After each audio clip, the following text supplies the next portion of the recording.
Good morning, everyone. Can you hear me at the back? If you can hear me at the back, can you just wave your hand, please? Good, thank you.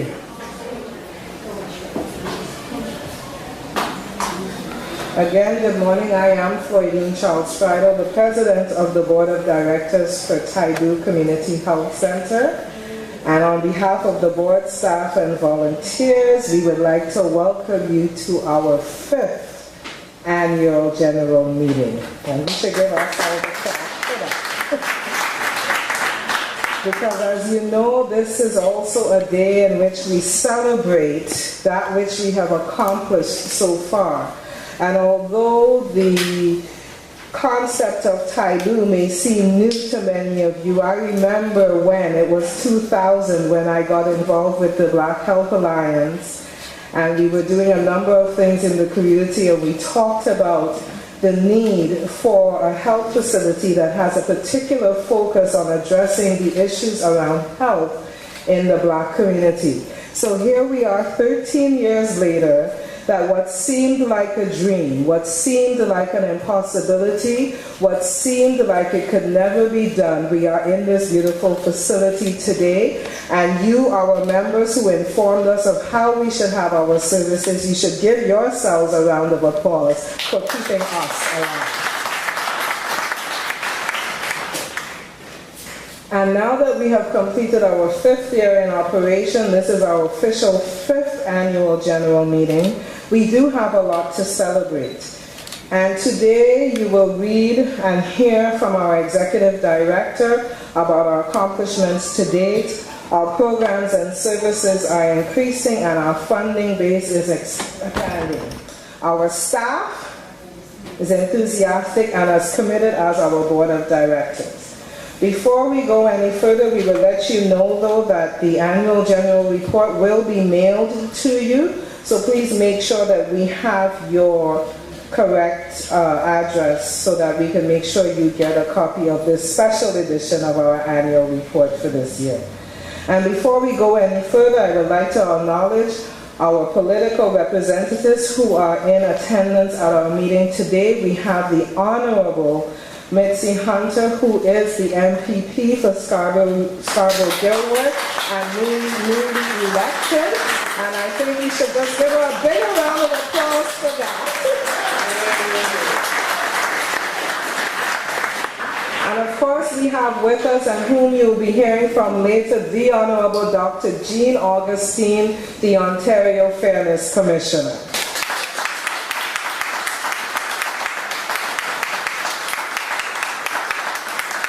I would also like to acknowledge that we have received regrets from the Honorable Baz Balkasoon, our very own Baz Balkasoon, who has served us well and served Taibu well. So why don't you put your hands together so he can hear you wherever he is. Yes, and he will be here this afternoon, as a matter of fact, for the celebration that begins at 1 o'clock. So you will have an opportunity to greet him, but I know that he is regretful that he's not able to make it this morning because he does have a prior commitment.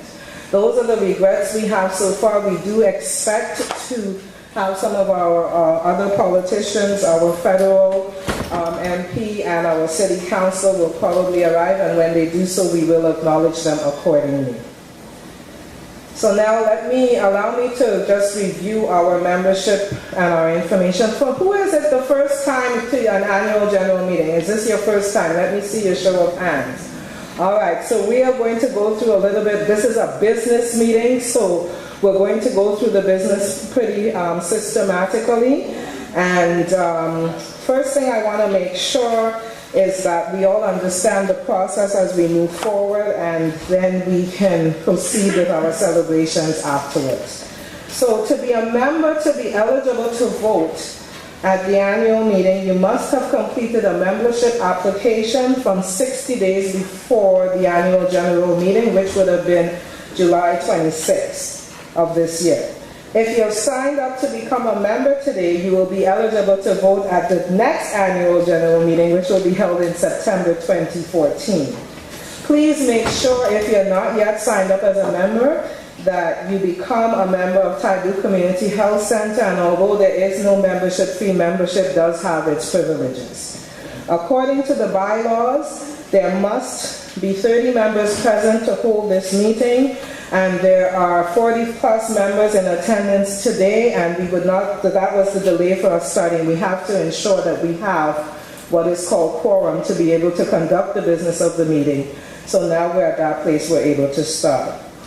If an item is to be voting on, you must have a voting card. So if you have a purple card, can you just take it out and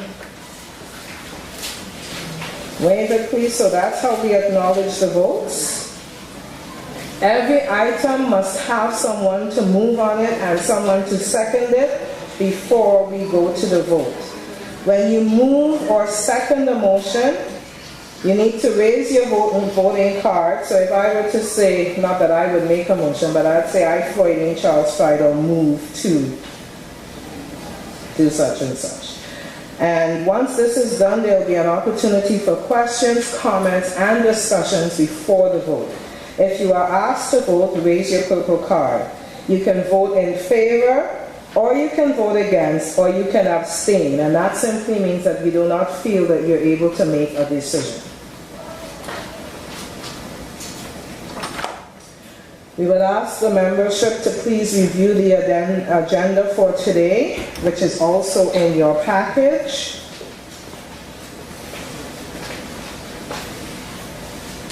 And if there are no additional agenda items, would a member please move to accept the agenda for today? Yes? Pardon me? Jennifer Gordon has moved that the agenda for today has been accepted. Is there a seconder, please? Okay, Earl Charlemagne.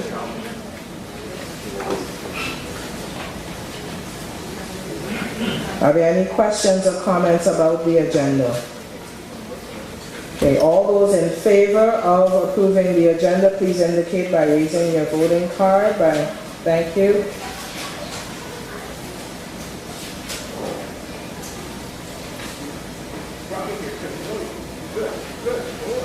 Okay, so ayes have it, motion carried. Now, we would like for those members who were in attendance to please review the minutes for September's meeting of September 20th, 2012, which was also in your package.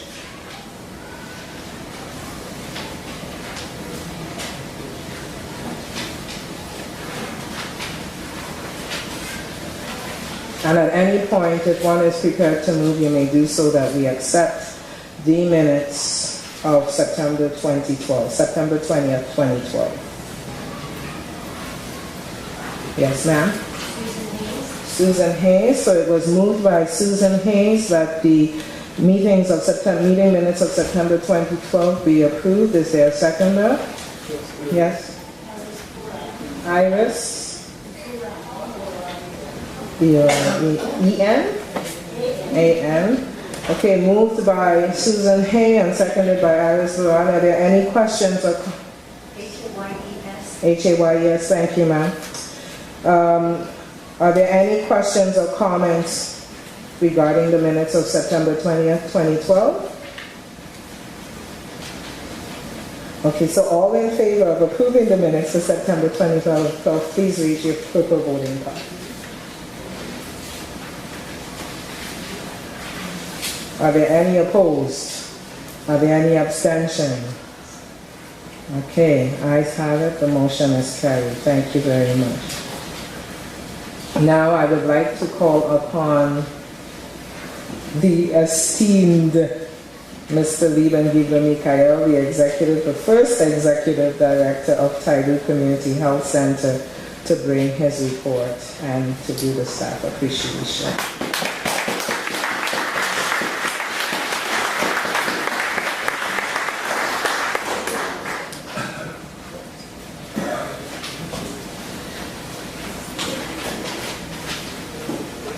Good morning, everybody.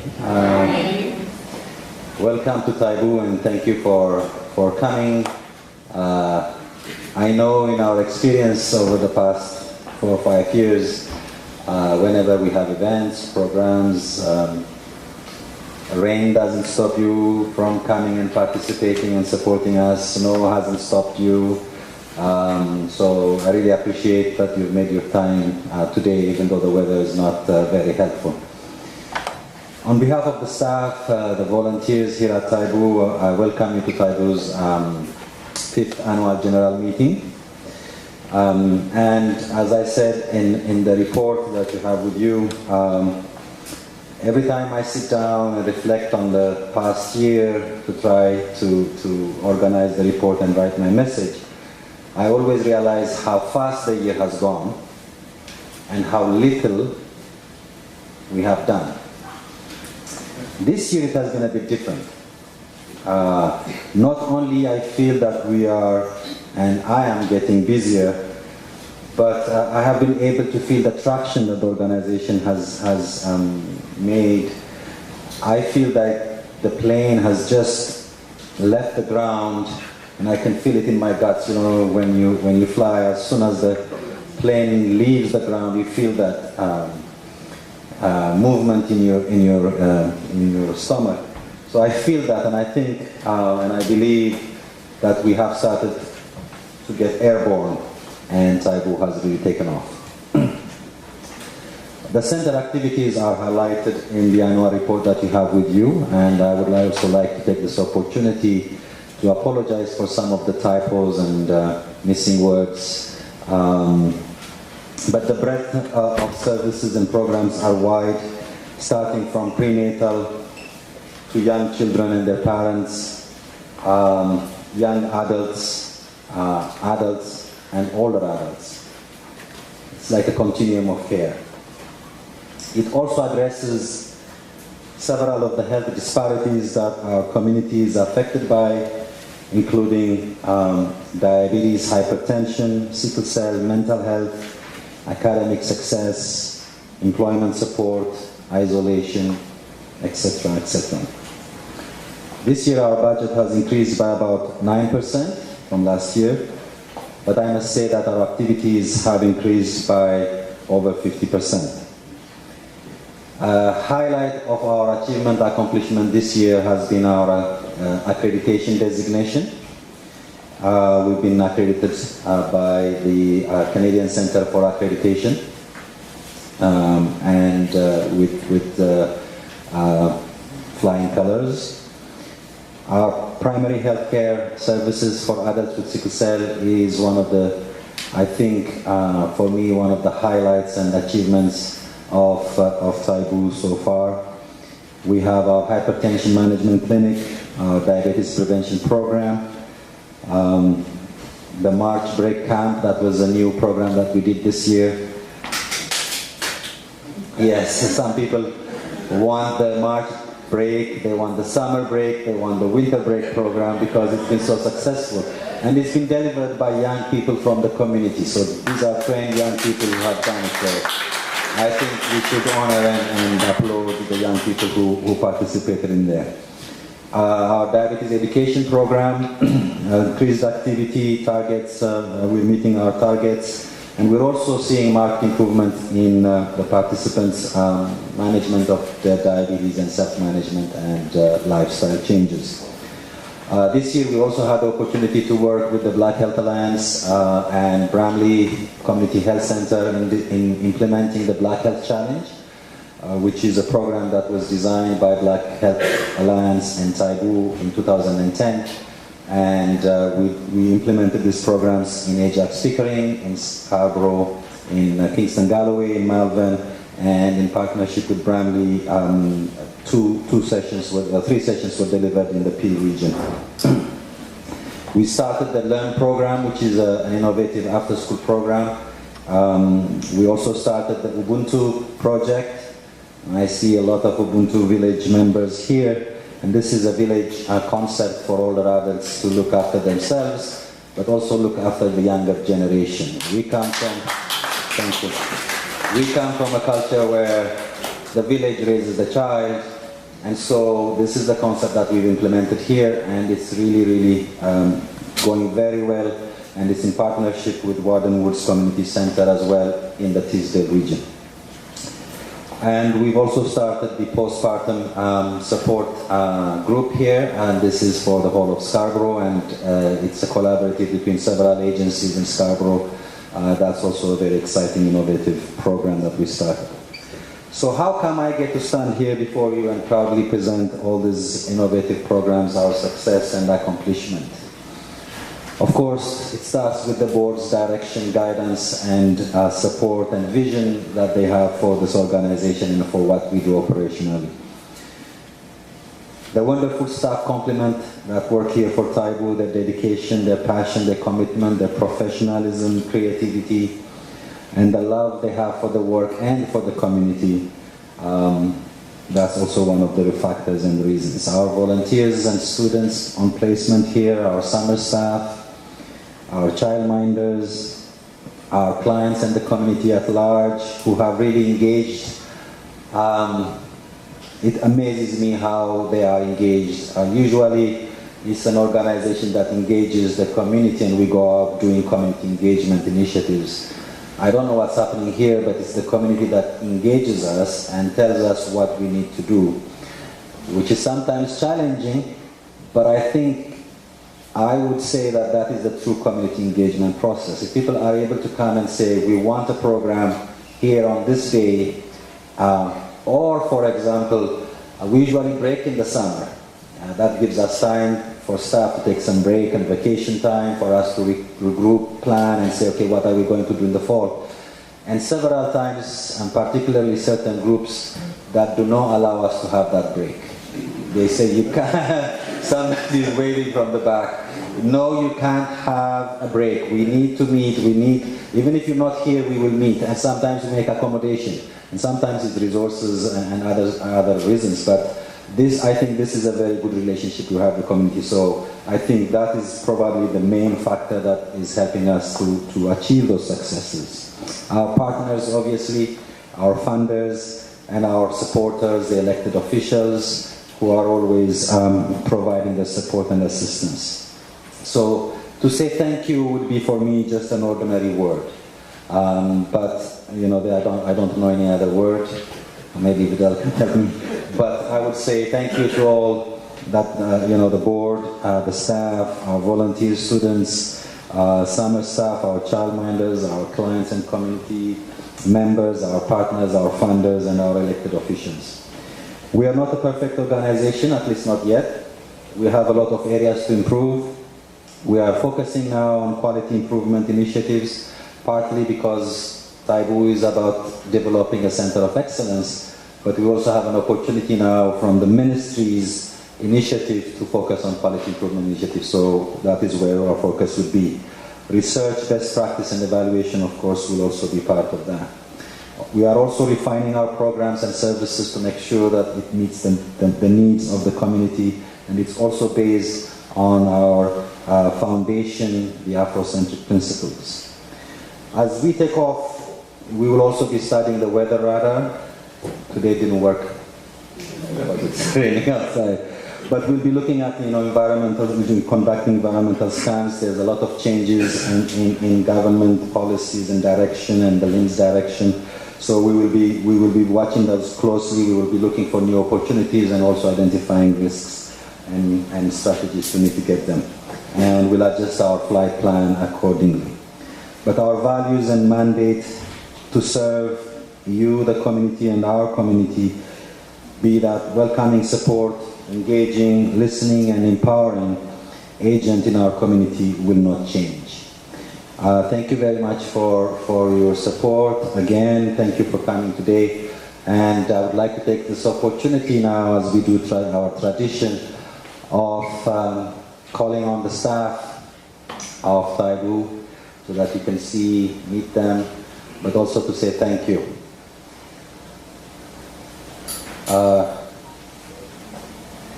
I thought you started coming this way, Raquel. You need to come on. Yes, no, everybody, come on quickly. We need to move quickly. 5 years ago, if I had called on the staff on our first A.G.M, it would have been 3 people. One is over there and one is no longer with Taibu. Thank you. Can we move quickly, Mark?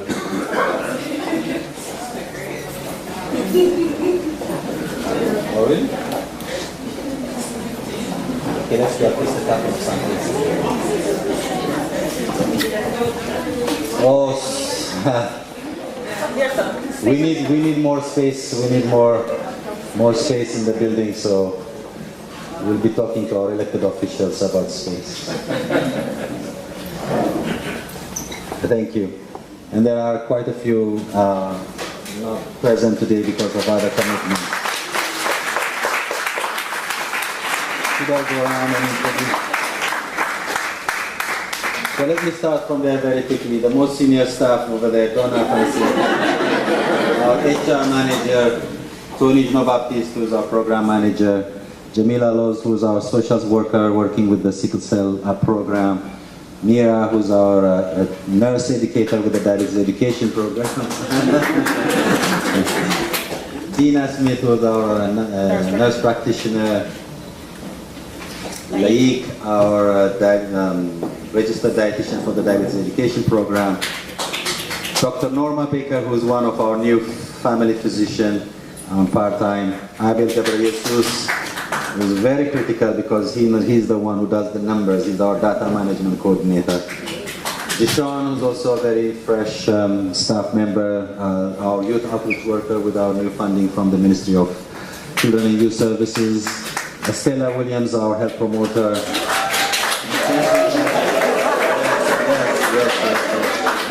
Eunice Guerrier, who is our community health worker and the project lead for the sickle cell program.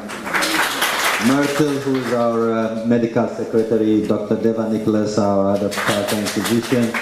Nadira, who is our receptionist at the diabetes education program. Raquel, who is our social worker therapist.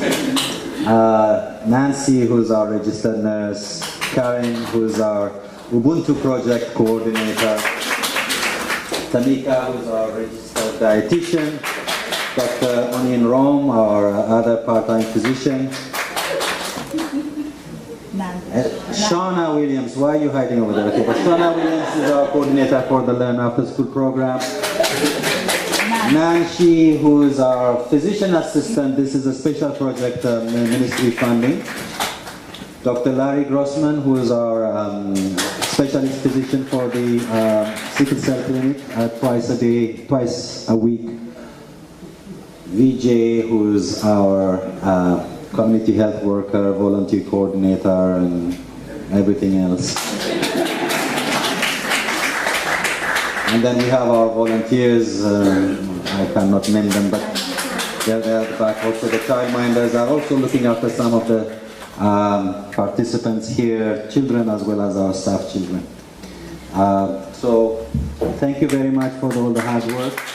We have some token of appreciation, and just for time purposes, as you go out, Donna would look after you, I'm sure.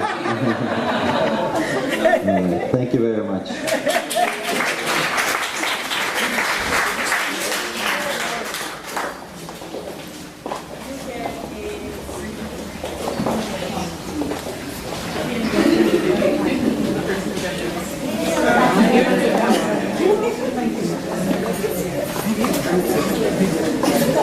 Thank you very much, Lieben, and to the staff, thank you very much, and especially to our volunteers. Those of you who know that we can't do this all without the support of our volunteers. So I would like you all to stand so we can see who you are, please, because I think it's important that you also be acknowledged on this journey of success.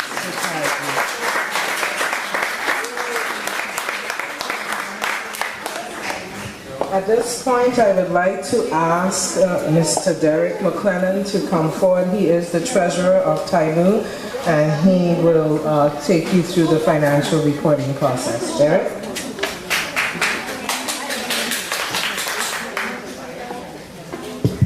Thank you, Madam President.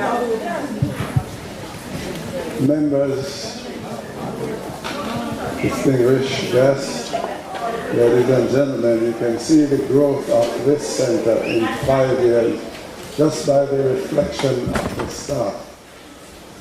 I am excited today, and I think it's a good day, even though it is raining, but rain is a blessing. So therefore, I am excited to present to you and to emphasize the health and the matter of this center that says being in good health. And I think the majority of us, we are in good health, if not physically, mentally, and support-wise. I would just like now to present to you the financial report of the center.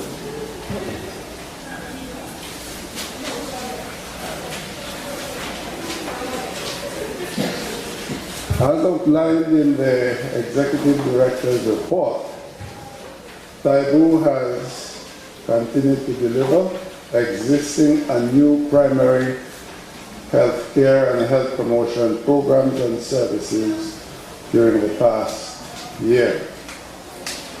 Taibu Health Center receives its core funding from the Central East Local Health Integration Network, which is otherwise known as CE-LIN. From April 1, 2012 to March 31st, 2013. In this period, we also received funding from the Ministry of Tourism, Culture, Sports to implement the diabetes prevention program that the Executive Director spoke so eloquently about. The Anterior Trillium Foundation, and that is to implement 2 innovative projects, the Learn After School program and the Ubuntu Village project for older adults. Healthcare by the Health Force Ontario, Ministry of Health, and long-term for a full-time physician assistant position. Service Canada to employ students during the summer period, and the City of Toronto Social Services. I would like at this point to call upon our auditor, Mr. Vinay Raja from the Clark Henning LLP to present the audited statement. Vinay.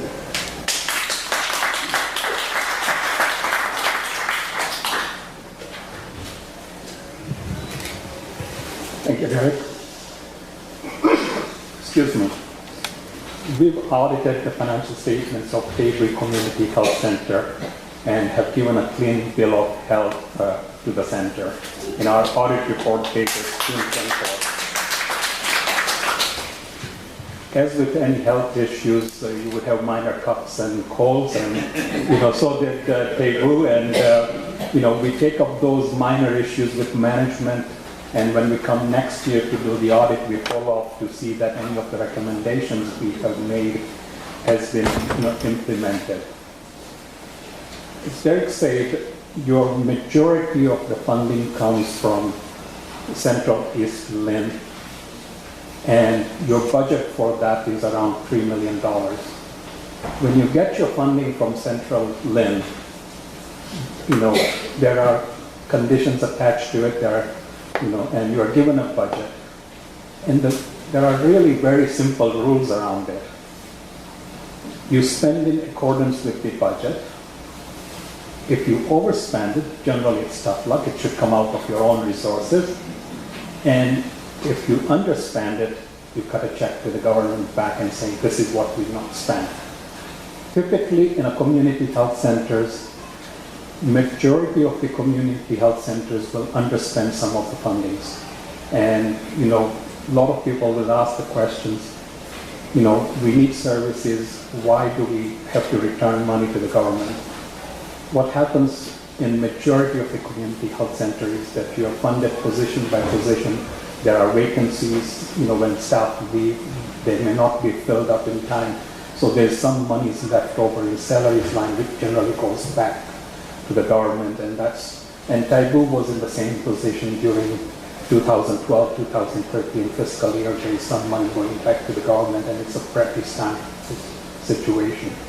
When you look at the financial statements, which is in your package given to you, happily you only have to look at one page. Your board of directors had to look at 14 pages and bear with me for 45 minutes to go line by line all the items.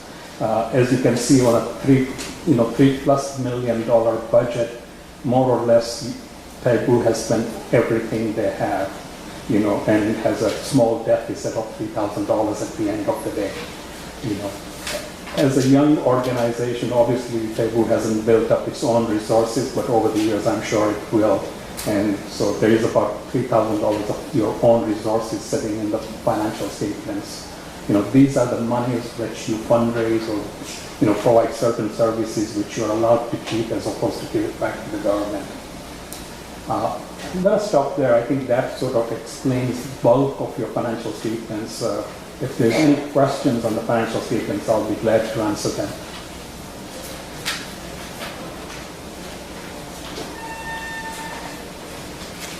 Thank you, Rene.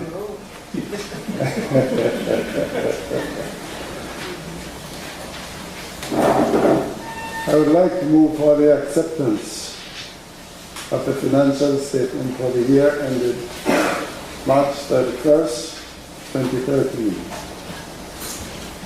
Is there a seconder? Lee Bradford. Lee Bradford. Lee Bradford. Thank you. Bradford, not Bradford. B-R-A-T-H. Bradford. Any questions?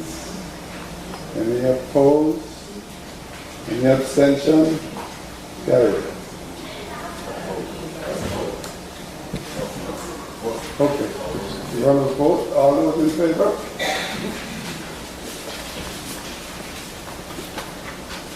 Thank you. Any opposed? Any abstention? Carried. Okay, we will now ask for a mover for the appointment of the auditors for the year, March 31st, April 1st, 2013 to March 31st, 2014. May I have a seconder?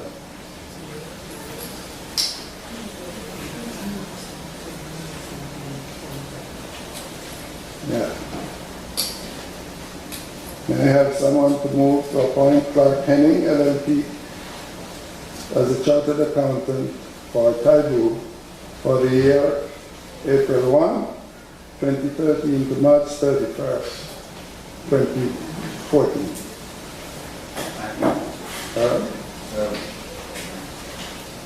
I think we can amend to the motion that we actually appoint Renee Raja on behalf of Clark Henning, that we name the auditor, which is Renee. So can you just add that to the minutes, please?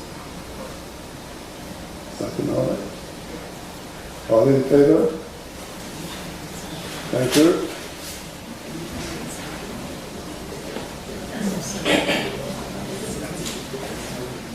That we appoint, I think the motion read. The motion read that we appoint Renee from Clark Henning. Actually, you point my firm as opposed to me, Clark Henning. Oh, I see. Yes. Okay. So all in favor? Vote. Carried. No opposed, no abstention. Thank you.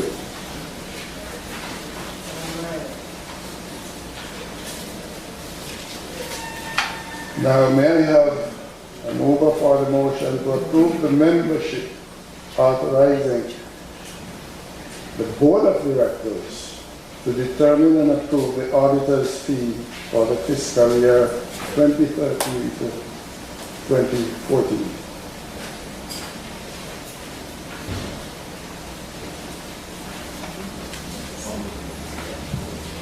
Gidel, move, seconded by?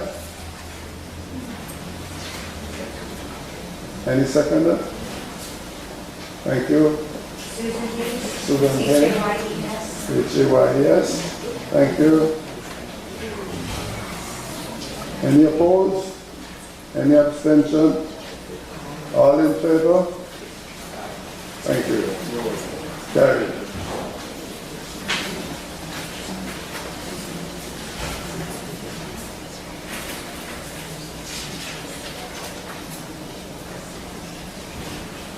Thank you, Madam President. Seeing that I have the mic, I'd just like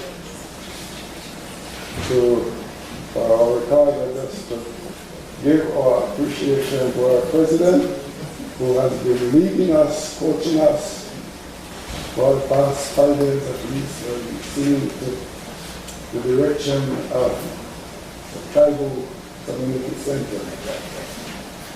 We appreciate your commitment and dedication.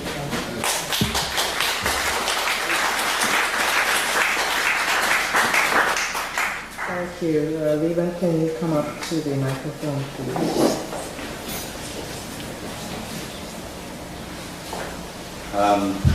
There is a saying back home where I come from.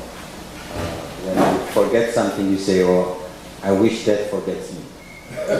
So I'm feeling that right now, but I would like to call on a special person here at Taibu, Donna Fansilai. Yes, Donna Fansilai. The timing is very strict for the...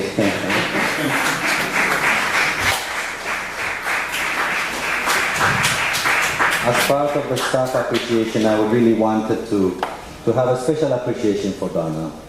I know the board knows, but for me, when I came, when we started with Taibu, Donna and I used to share one office space. We had 3 desks, 1 chair. We got another chair later on, and we used to have a house phone. And so it was very interesting, you know, if I wanted to call, I don't know, the ministry or somewhere, I had to wait until she finished the call or somebody, yeah, it was so funny and interesting. But I just wanted to say a special thank you to Donna because she's been very supportive to the organization and where the organization is, to me personally. And so I just want to take this moment to say thank you.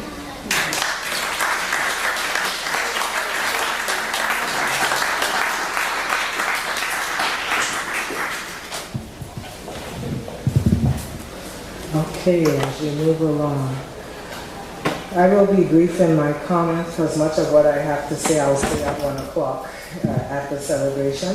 Just wanted you to know that for the people who this is the first time, if you don't understand that there are different models of governance for our board, Taibu's Board of Directors operates from a policy model of governance. That means that we do not get involved in the day-to-day operations of the organizations. We set the strategic directions, the mission, the vision, and values. We oversee all the fiduciary matters of the organization, and we pay attention to the climate outside the political climate that may impact on what it is that we are set out to do.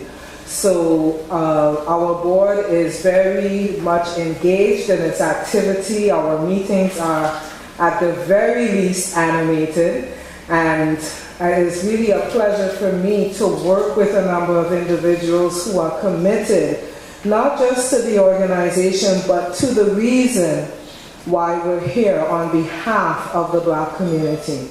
Because for many of you may not know, but Taibu is perhaps the first of its kind of such facility in this country. And it is indeed an honor for us to serve you, to represent you on the matters of health and be the voice. It's an additional honor to be able to speak to those issues that have impacted on why we have not been as successful as we could have been in areas of health. So the barriers that we face. So we have license to name racism when it exists. We don't have to dance around the issue. We have the license to speak around social injustice and health equity and those things that matter. So that when we speak about the social and economic determinants of health, we are speaking on these things and addressing these issues with different levels of government and bureaucrats in order that we may best represent the Black community in this city and beyond. And we see ourselves as an organization, as you know, that is established to provide best practices in terms of how we address these issues in the Black community, and that is also from a governance level. And to that end, we have attempted to do some board-to-board engagement with other boards. We have addressed the Minister of Health and other persons on issues where we felt that the community has not been neglected. That is why we have insisted in our bylaws that we name things like sickle cell and mental health and addictions and violence and the impact that they have on our health and our community, that education is important to us. And so that we govern from that perspective. And of course the ED, we can give him our opinion. He doesn't have to listen, but we give it anyway. And there are certain things that we just must do. So we thank Lieben and the staff for all that we've done. One of the highlights for us this year was that we had the opportunity last year to go to the International Conference on the Health of Africans in the Diaspora that was sponsored by Johns Hopkins University, where we were invited really to talk about what Taibu is doing and as an example of leadership in our communities. And I know that for many people, oftentimes people come to me and say, Floydine, you all should do this and you all should do that. I say, you need to talk to the ED, that's not our role. Because I know that it is new, and we would encourage many of you today that if you're interested in learning about leadership in a different way and are interested in becoming a member of the board, to please let us know that, because it does require a commitment, but it really is an excellent learning opportunity. And we want to thank you all for supporting us in our work. And so when I just have a small joke. I walked in this morning and somebody said to me, excuse me, ma'am, are you a member? A member of the organization. And before I had an opportunity to respond, somebody said, you know how we do as that's the president. But it just says that we are really humbled at the opportunity to serve. And I would just like to acknowledge our board members who are present. Unfortunately, this morning we learned that one of them had to end up in emergency with their children and is not able to make it.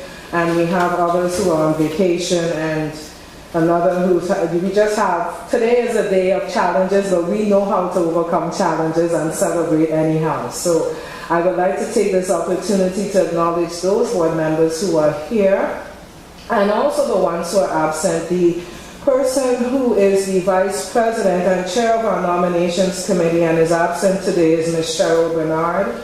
Our secretary, Akila Dresicki, is unable to make it today because she's at work. You heard from our treasurer, Derek McLennan, and of course the dignitary himself, Mr. Vidal Chavans. Earl Charlemagne, Audette James is absent. Colleen Russell Rollins is also absent today. Tanya Sinclair is vacationing and somewhere warm. And Elaine Thompson is here, and Gail Wilson. So can you all please stand so people know who you are and that they may acknowledge you, please.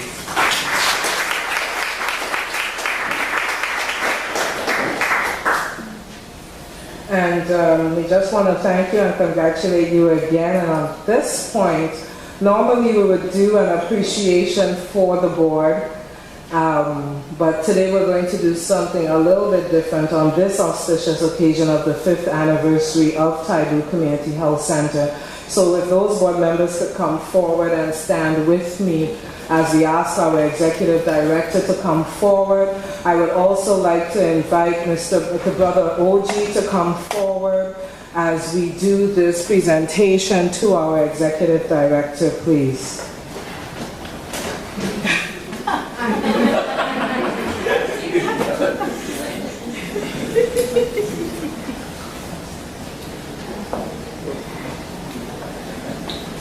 Put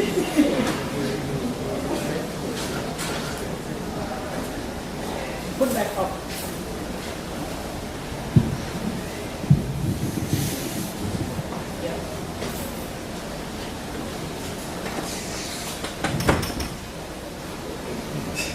Greetings, everybody. We recognize those who are not here, Spirit World. We must always remember those who come before us and those who are here, so that we will make a good place for those who will come after us. I was honored to be asked to be a part of this presentation to Taibu and the Executive Director, Biden in particular.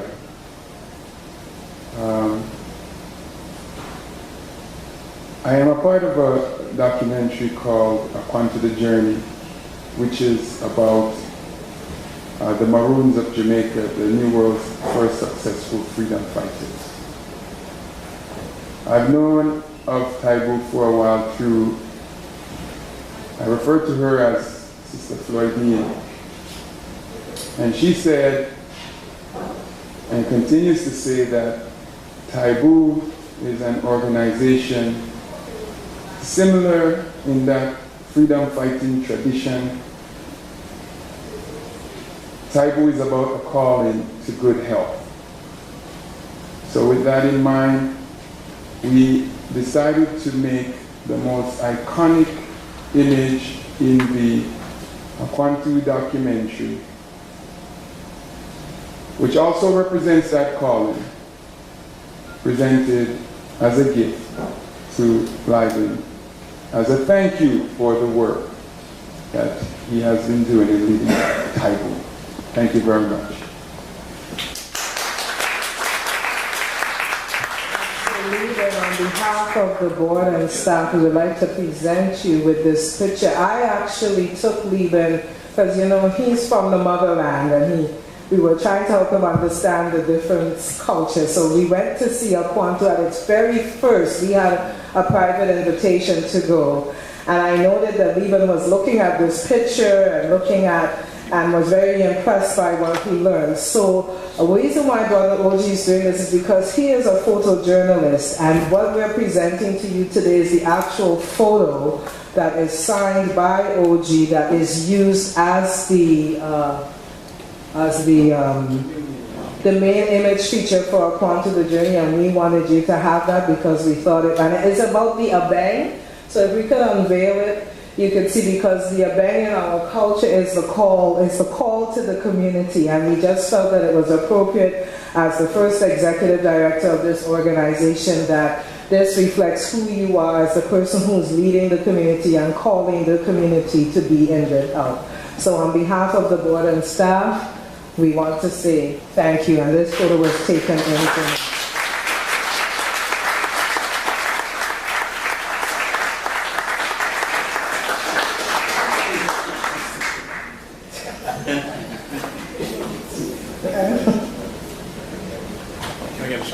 And please stick around afterwards, because Brother OG is also going to be doing a presentation and teaching people about the Owari game, and if you haven't learned how to play it yet, this afternoon would be an opportune time. So congratulations, Lieben.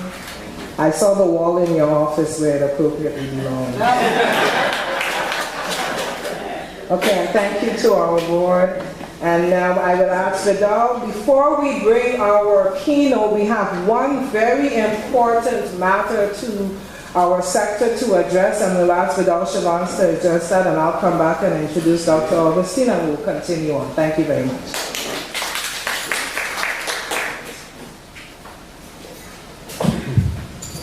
Good morning. I come to you this morning not in my capacity as a member of the board of directors, but instead to appeal to you as a community member concerned by what I see taking place to some of our most vulnerable citizens in Hamilton, Ontario. For more than 17 years, Hamilton Urban Core Community Health Center has been serving marginalized and vulnerable populations living in poverty. They've done so despite years of chronic underfunding, cramped quarters, floods, black mold growing in the building, and a constant battle with their own local health integration network to remain fully operational. This particular CHC serves one of the most complex and impoverished catchment areas in the province, with one of the smallest budgets. Despite these challenges, Hamilton Urban Core CHC is still extremely successful at what they do. A variety of research studies have borne out that even though they serve a population with very high health service needs, Hamilton Urban Core is highly effective at keeping them, many newcomers to Canada, racialized, most living in poverty, out of the hospital. There's money available right now to get Hamilton Urban Core into a new, more appropriate building. However, the LHIN will not provide the money until Hamilton Urban Core agrees to eliminate some of their necessary programs, including foot and oral care that they provide to people in the local community. Many of these individuals have no other option. What would you do for healthcare services if you didn't have a home? How would you care for your teeth if your salary put you below the poverty line? Who would you turn to for help if you just arrived in this country in the middle of the winter and had to make a choice between covering the heating bill or getting your child's tooth fixed? How would you try to prevent devastating diabetes complications like amputation if you couldn't afford to pay for foot care? In Hamilton, the answer is you go to Hamilton Urban Core. So as Hamilton Urban Core Community Health Center fights for those who need their services, we must fight for Hamilton Urban Core. We need the Minister of Health and Long-Term Care, Deb Matthews, and the Hamilton Niagara Haldeman Brant Lynn to do the right thing and provide Hamilton Urban Core with the funding they require and the building they deserve. So we are asking you to sign a petition calling for Minister Matthews to live up to her promise of equity by ensuring equitable funding for the center relative to other community health centers in the LHIN and throughout the province. Certainly, we have the paper version of the petition for you to sign. However, I don't know why I couldn't come up with the word petition. However, if you require more information, you can certainly go online. Just Google Hamilton Urban Core Community Health Center, or certainly check out the change.org website where the petition resides, and you can sign it online at your leisure. But again, I just encourage you to support Hamilton Urban Core and the work that they're doing for the impoverished communities in Hamilton. Thank you.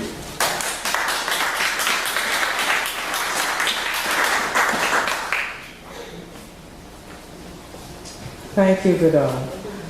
And just so you know, you may be wondering why we're addressing this, but just think about Taibu and the fight. Every step along the way to get to this building, we had to fight.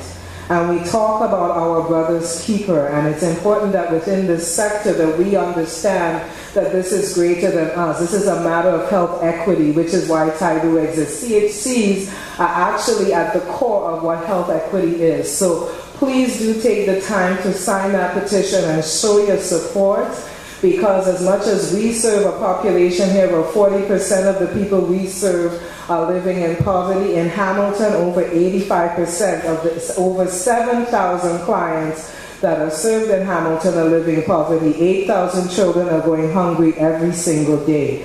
And this is of importance to us, and I think we are well positioned to address this issue. If you're on Facebook, go on Facebook. If you're on Twitter, pay attention to the tweets and really use what it is that you know to have.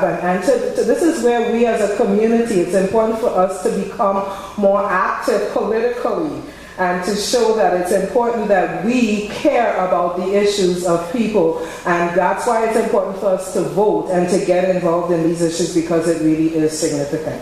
On that note, let me just read the bio of Dr. She says she's so humble. Don't read the bio. I just want to get up there. So she doesn't want me to read the bio. But you want to hear about Dr. Augustine, don't you? Yeah. See? There we go. I will speed read. No, I won't. Honorable Jean Augustine was appointed as the first Fairness Commissioner for Ontario in March 2007. She cares passionately. Did I miss something? Oh, I missed something important. Sorry. I'm doing this on behalf of Gail, who is absent. I'm supposed to present the slate of candidates for the board of directors, so I apologize for that. So let me just tell you about the process. This year there were 6 vacancies open for the 2013-2014 board of directors. 5 of the directors whose terms expired have agreed to return, and 1 director resigned in March 2013. We are fortunate that the departing members will remain active members of Taibu, and as a result, the center will continue to benefit from their expertise. In keeping with the bylaws, the nominations committee prepared the slate of candidates that will be presented to you momentarily. Before the recruitment process began, a profile of the current board members was completed to identify gaps in skills. Some principles for recruitment were established to ensure that gender equity, cultural and racial diversity were achieved. The recruitment process included the following. Membership application forms were distributed to the participants of Taibu's programs and services and to residents within the Malvern community and across the GTA. The membership form was made available on the center's website at www.TaibuCHC.ca, and the membership applications were reviewed and the names of those who indicated their interest to volunteer on the board were identified. We were pleased to have candidates respond from the community, and at this point we had 6 individuals who expressed interest in being considered for the board of directors. The nominations committee did review the applications through a careful screening process and determined that further recruitment is required to ensure the enlistment of candidates that possess the required skill set and experience for our policy model of governance board of directors. The nomination committee comprises of Cheryl Bernard, the chair, Gail Wilson, Tanya St. Clair, Donna Fancy Lab, who is the staff representative, and myself, who sits ex officio on that committee. I am pleased to present the following slate, and the slate of candidates represent the diversity of the community and diversity of skills. So the slate we have for 2-year term is Akila Dresicki, and for a 1-year term we have Earl Charlemagne, Odette James, and Derek McLennan, Colleen Russell Rollins, and Elaine Thompson. And so what I would like to do is to move that the membership approve this slate of candidates to fill the vacancies for the year 2013 and 2014. And that is the motion, please. I'd like a seconder, please, to approve this slate that was just read. Do you have a voting card? If you don't have a purple, please use your purple. Is there a seconder? Clean? Grace? Wait, Bradley. Yes? So it was moved by the seconder. Are there any questions or comments? All in favor, please indicate it by raising your purple voting card. And okay, any opposed? Any abstentions? So ayes have it, the motion carried. So this is your slate and your board representation for 2012-2013. Thank you. Now, yes. Okay. So, Honorable Jean Augustine was appointed as the first Fairness Commissioner for Ontario in March 2007. She cares passionately about education and the challenges faced by newcomers to the province. Ms. Augustine was born in Grenada and came to Canada in 1960. She attended the University of Toronto, where she earned Bachelor of Arts and Master of Education degrees. She became an elementary school principal with the Metropolitan Separate School Board in Toronto. From 1988 until 1993, she was chair of the Metro Housing Authority. Ms. Augustine was the first African-Canadian woman to be elected to the House of Commons.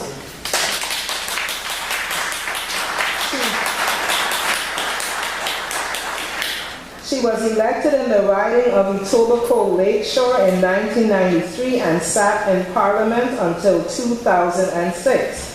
During this time, she served as Minister of State for Multiculturalism and the Status of Women, and sat on several standing committees and was Deputy Speaker. She also played a major role as Parliamentary Secretary to the Prime Minister. She has shared her expertise and enthusiasm with others as a member of several community boards, including those of York University, the Hospital for Sick Children, the Donwood Institute, and Harbourfront Corporation. She is former National President of the Congress of Black Women of Canada. Every year, she makes a better future for young women through the Jean Augustine Scholarship, a fund that helps single mothers attend George Brown College and Centennial College in Toronto. In 2007, she was the chair of the Ontario Bicentenary Commemorative Committee on the Abolition of the Slave Trade Act. Ms. Augustine has donated archival and parliamentary materials to York University's Faculty of Education, thus creating the opportunity to establish an innovative academic position, the Jean Augustine Chair in Education in the new urban environment. She has been honored by many organizations for her leadership and community involvement, and has been awarded honorary Doctor of Laws degrees by the University of Toronto, the University of Guelph, McGill University, and York University. In December 2009, she was appointed as a member of the Order of Canada. So please welcome warmly our keynote speaker, Dr. Jean Augustine.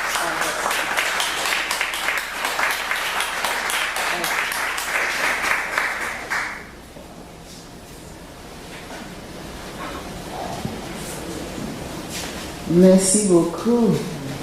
Thank you so much for the introduction.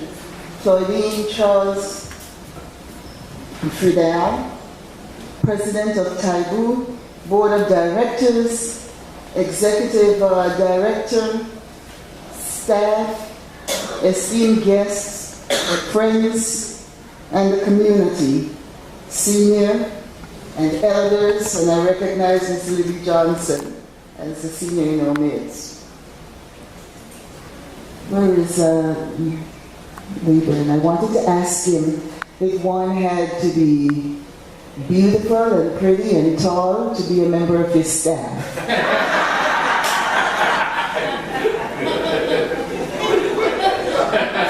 haven't seen such a group of good-looking people in one place. Not sure I could apply. I am honored to be with you this morning, and very, very honored to be part of the celebration and also the recognition of your 5th anniversary. As I thought about the number 5 and your struggles over the many years leading to the establishment of this place, the programs, the governance mode, and everything else that you have accomplished, I reflect on the organizations in our community. As was mentioned in my bio, I came here in 1960, and that is way, way before some of those people at the front were born. And I see a few faces in the room who were around for a very, very long time, and would remember the history of so many organizations in our community. I was asked to speak a few months ago, and what I did was list a whole set of community organizations that we've seen over the years, and have the audience ask the questions: why didn't they get past their 5th anniversary, their 10th anniversary, their 12th anniversary, their 15th anniversary, and continue to serve us? And many of you may remember some of them. The very first one, the African Foundation, where we were bringing African students here, and the promise was that they would go back to Africa after they completed their degree. You remember the Black Improvement Group that tried to get us to invest in all kinds of financial activities. You remember the Black Education Project and all the people who were engaged and involved in those in the issue of education for young people. A group called MOMI, the minority organization of electors, where way back when we were talking about getting black folks, getting minority folks in the political arena. So it's not new conversations now. I want to congratulate Mitzi and all those in the community who are now moving into that arena. But that conversation started way in the 60s. Or other organizations like the Library of Black People's Literature. Where are all the books that we collected, the thousands and thousands of books? What has happened to that library? The Marcus Garvey Center, the National Black Coalition of Canada, where we try to organize right across the country. The Congress of Black Women, again, trying to organize all across the country.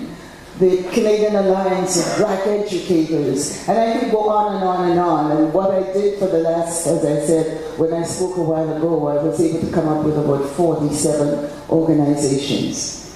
There are many of them still going great, doing great work, and you know who they are, and many of you participate in their activities. But you know also that some of them fell by the wayside. And if this was another occasion, we could begin to analyze why it is that they failed, why it is that they went into oblivion. And I'm so very pleased, Floydine, to hear you talk about the governance model. The fact that as board, you stand out there and you let the staff and the executive director do what needs to be done. Because oftentimes in our community organizations, this is where the problems lie. When the board is too interactive with what the staff should be doing, and when there are no clear, delineated ways of operating. This is the board, these are the duties of the board, this is the staff, that's the duties of the staff. And so today's meeting was conducted in such a fashion that I must say I'm so very proud of you, my daughter. So very proud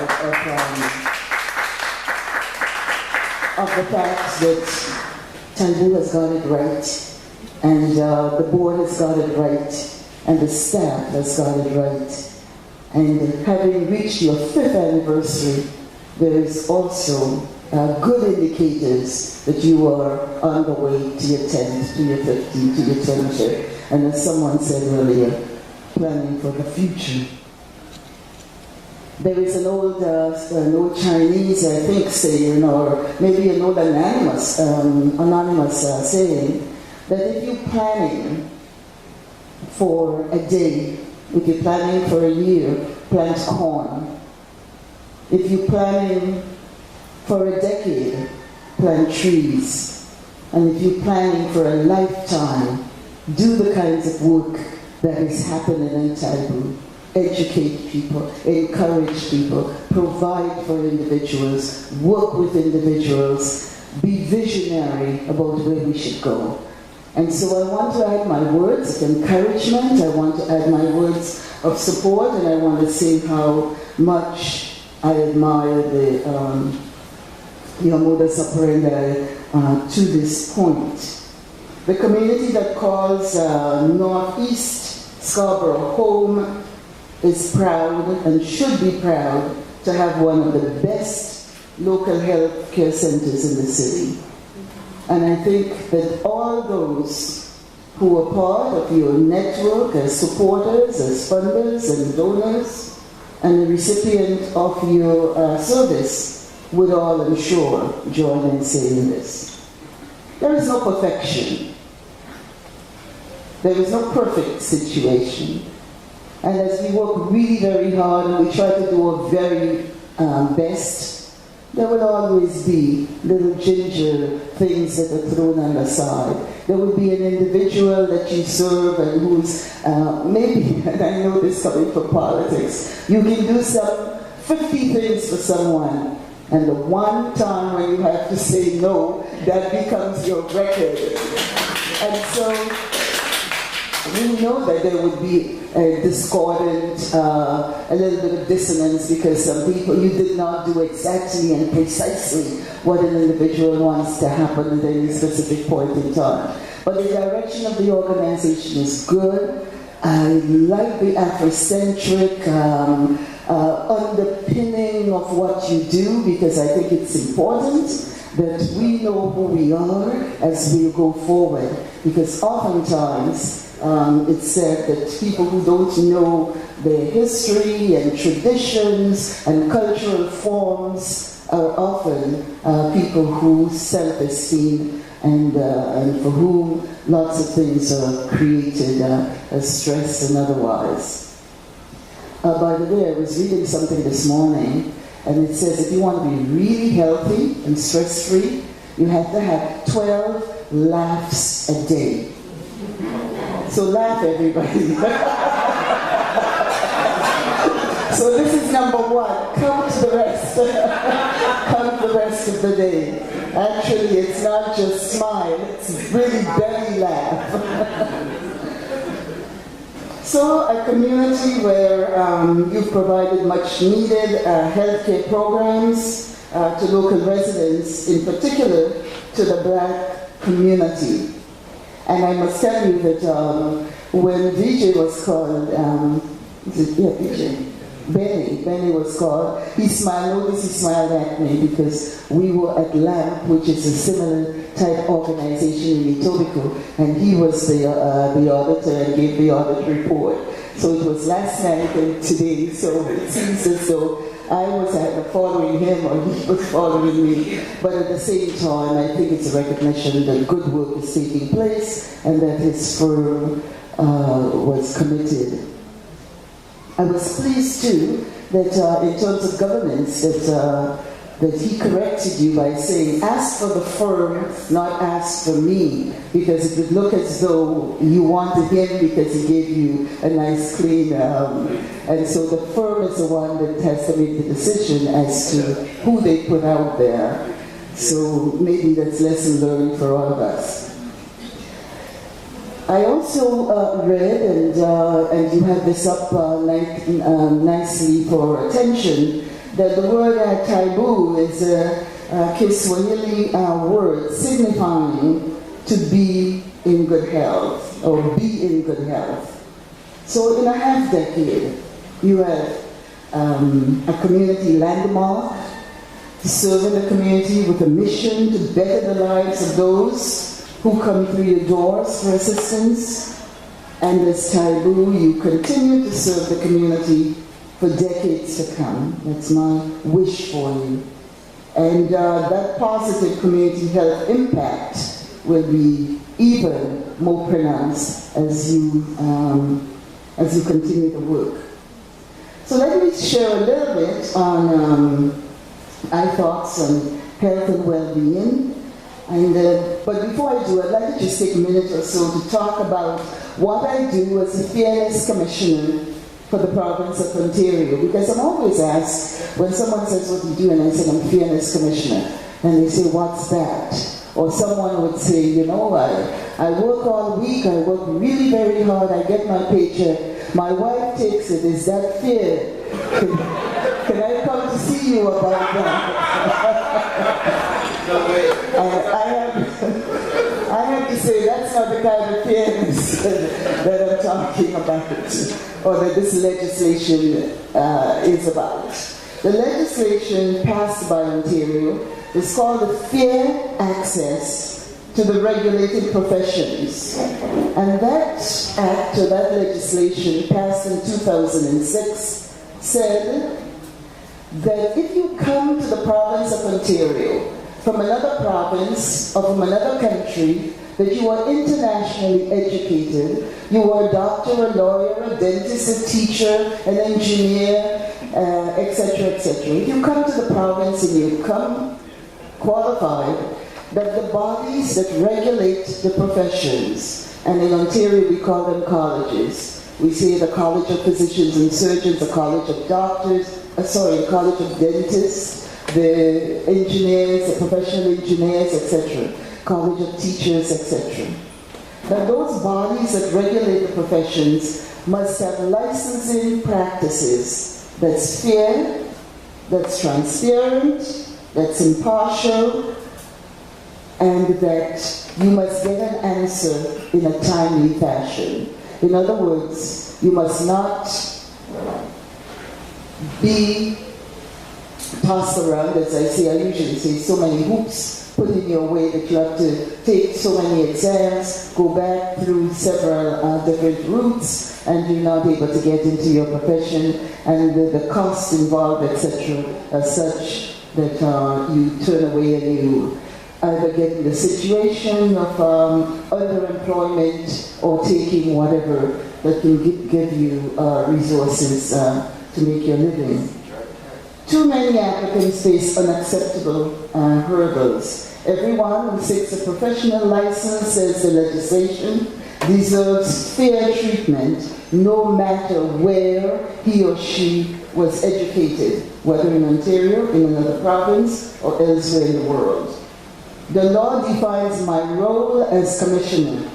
The law says that I have to assess the registration practices of the regulators, and I have to help them to improve. So what do? I call the regulators in. That was our starting point. And I say, where are your applicants coming from? How many applicants came to you? What are you asking of them in terms of exams? What are the costs involved? Do you have appeal processes, etc., etc.? I drill down on their procedures, and then I make comments according to the legislation. So given today's theme of healthcare, the licensing of medical practitioners is paramount to community well-being. Scarborough, we know, is one of the fastest growing areas with a population of 650,000 people. We know that many talented newcomers come to live in this area. But in this area, we also have many internationally educated and trained individuals, and those people call Scarborough home. Malvern, like any other community, is internationally trained professionals who are eager to get licensed with the Ontario College of their chosen profession, and they want to start to contribute to our economy and overall well-being. So whether it is my role at the OFC, the Office of the Fairness Commissioner, or the role that you have as Taibu and Taibu staff, everything that we do is connected as we all strive to make our community and make our city a better place. More recently, I have been doing speeches in different parts of the province where I'm talking about how can small towns and cities grow their population. How do you invite people to be part of the community? How do you integrate them into the community? So not only do you have to attract, you have to integrate, and you have to make sure that there are services so people would stay in the community.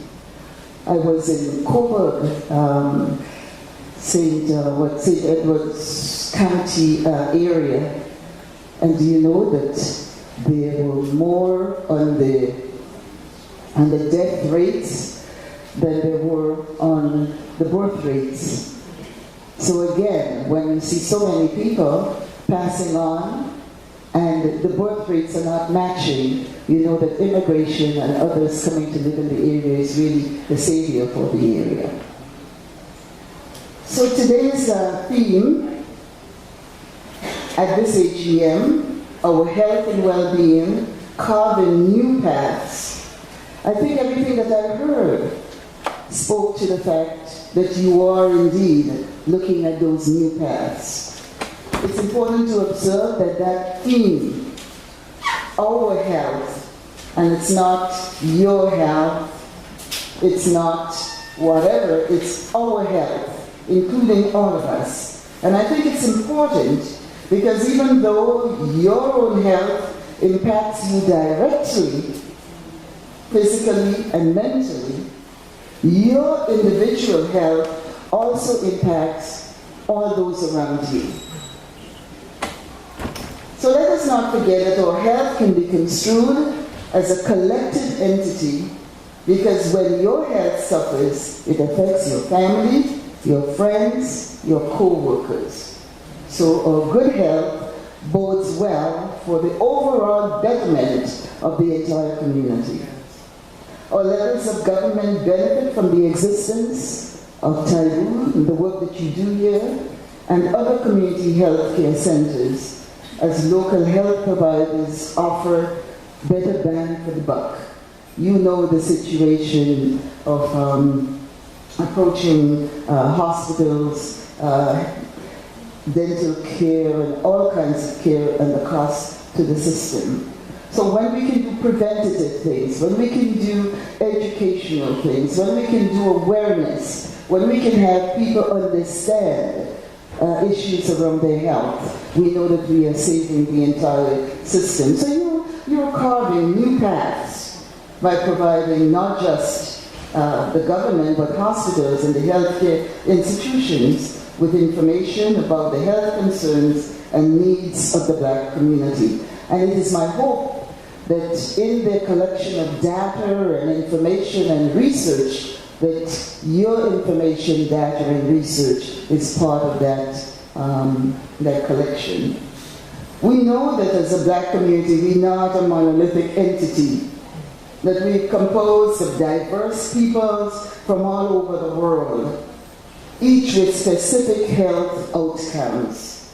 And Taibu helps and can help to focus attention on the needs and the strategies to improve Black community health.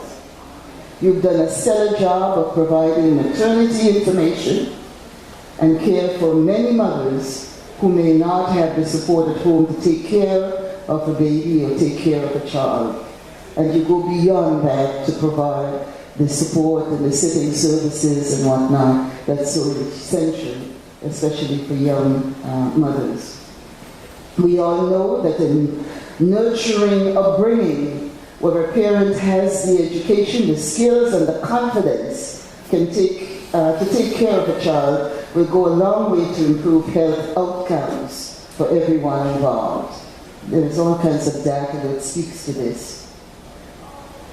One other issue I think it's important to mention, and I see this so much around me, and that is what is known in common parlance as a sandwich generation. That you have individuals who are not only looking after children, but also looking after the seniors around them. And therefore there are certain things confronting that caregiver who is caught in the middle of the sandwich, as it were. Every generation has its challenges, but the human condition remains constant throughout time. However, this generation is ever fast-paced than those before us, and the whole issue of taking care of children and taking care of the elderly does put a strain on individuals and on individuals' health. I'm also pleased to hear about the after-school programs, the services that you involve yourself with, and I pay special attention to a geriatric care center not very far from here, where that specific community looks after its seniors, because we know that the time has come for us to have our own senior homes that can provide our seniors with the care, the cultural activities, and importantly, the food and diet that they grow up with, because as we move towards those senior years, we seem to crave for and to want those comfort things. So the comfort factor is so important to ensure a better quality of life for the elderly. As seniors, we tended to revert to things of our childhood, and a Black seniors home would be beneficial. We know that other communities, and I won't name, but you know, other communities who are doing that and doing it quite well. We also need, I know that you address many of the Black health determinants through your programs and services, and the role of lifestyle cannot be underestimated as a lifelong accumulation of bad habits, habits around diet, around smoking, around addiction, all contribute to a shared stress and causes a higher than average incidence of high blood pressure, diabetes, cholesterol, prostate cancer, sickle cell, etc. You know the story along this. Sometimes things come very close to an individual and you have to reflect on it. My sister went to Trinidad about a month ago for a little bit of a holiday, and the second day she got there, she got a stroke. And she's come back completely disabled on the left side. A house that was really beautiful with nice steps coming up, a pool at the back with nice steps going down to the pool, nice hallway along the house. It's almost an impossible situation.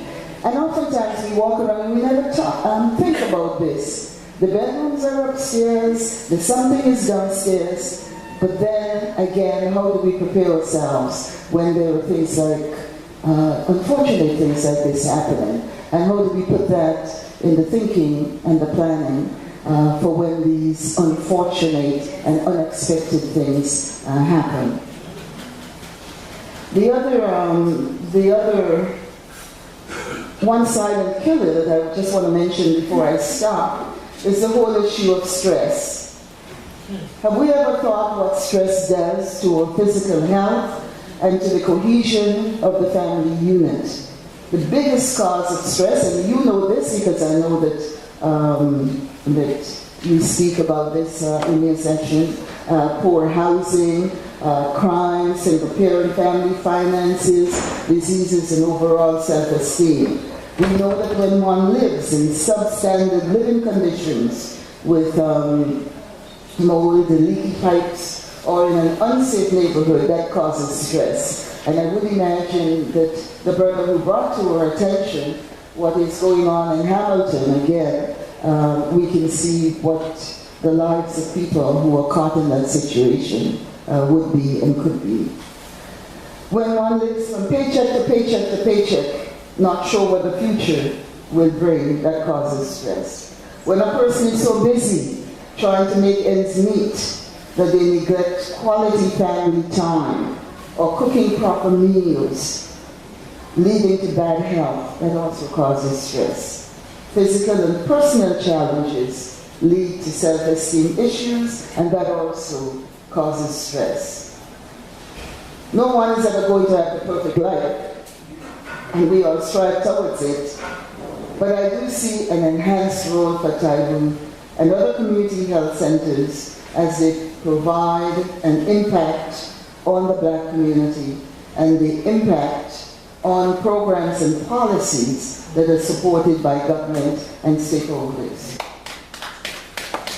Any new path must include employment, housing, and education as part of the strategy to improve overall Black community health. And oftentimes things are taken in silos, and in government we seem to be able to manage in silos and to look at things, look at this in silos without seeing the holistic and the complementary ways in which we need to operate. And you have a responsibility to make sure that that is always on the table. I think, Lily, I must make mention of the fact that the November 2010 report from the World Health Organization says that 10 to 40% of the Black population are carriers of sickle cell disease. And this is something we need to keep in mind, and the information is here, and the information is around that we can pass on to ensure that our young people have that recognition, that they do the testing, and they ensure that those at risk know the consequences, know what to do in terms of nutrition, education, self-management, etc.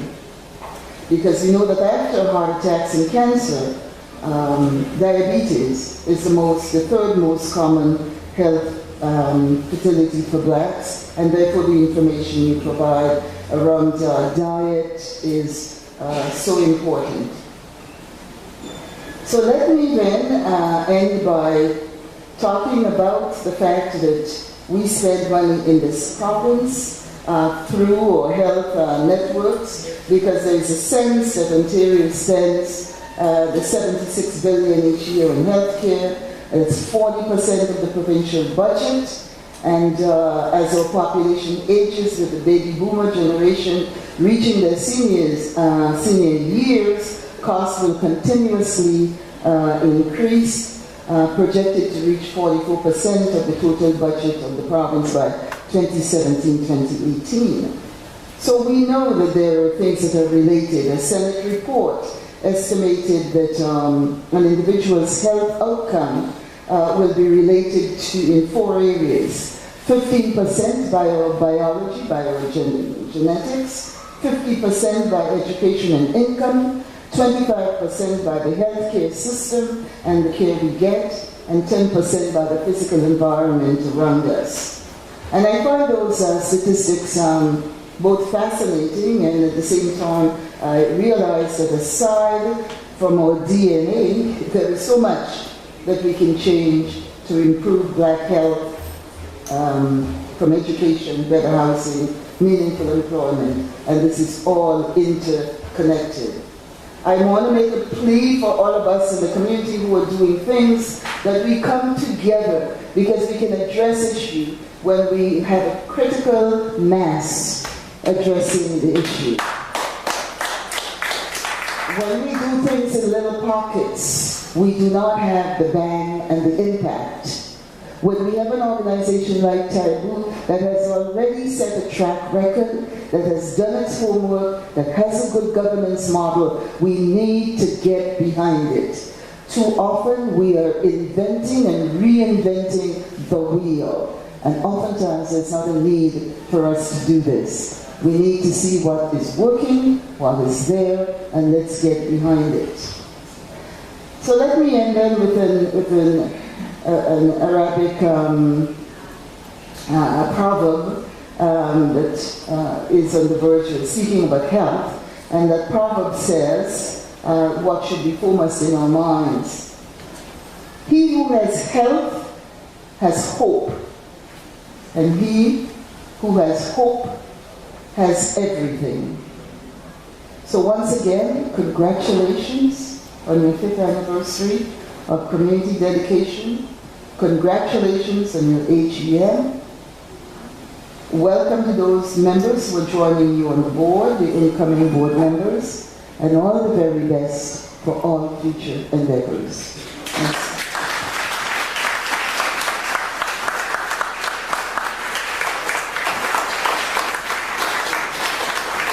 Thank you very much, Dr. Augustine. You have given us much to think about, and we certainly have paid attention to the hints that you dropped, and we will be taking them up accordingly. On behalf of the Board of Directors, we would just like to present you with a token of our appreciation and celebrating our 5th anniversary today.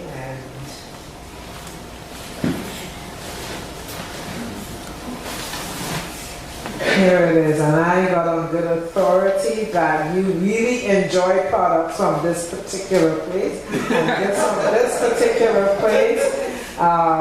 So we want to say thank you very much for taking time out to be with us today.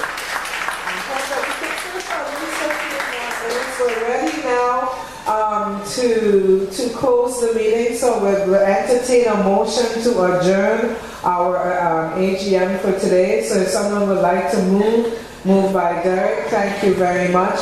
We are going straight into our food and our celebration, and of course we have to do that in traditional style.